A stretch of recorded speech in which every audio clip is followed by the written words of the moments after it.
The web platform provides all information on past deliveries. In this video, we'll go through an overview of the parcel history, how to use filters, and how to export the data into a CSV file. Let's start with the overview. Click on Deliveries.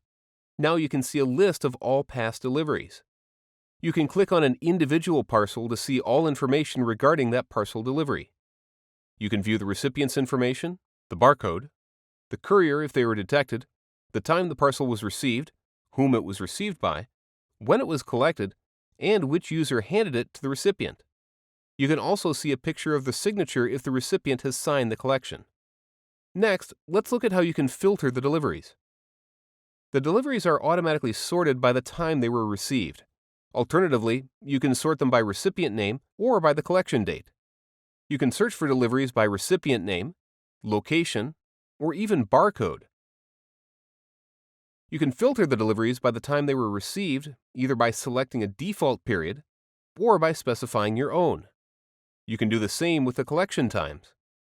Instead of individual parcels, you can display sessions. There are two types of sessions, open and closed. Open sessions list all outstanding parcels for a particular recipient. An open session turns into a closed session when the recipient collects their parcels. A recipient can have many closed sessions, but only one open. After clicking on a session, you can access the individual scanned parcels.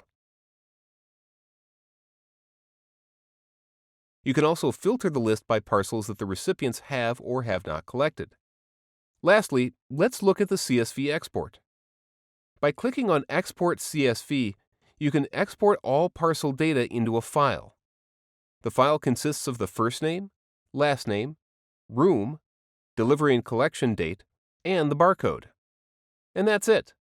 With Parcel Tracker, you can easily keep track of and look for deliveries.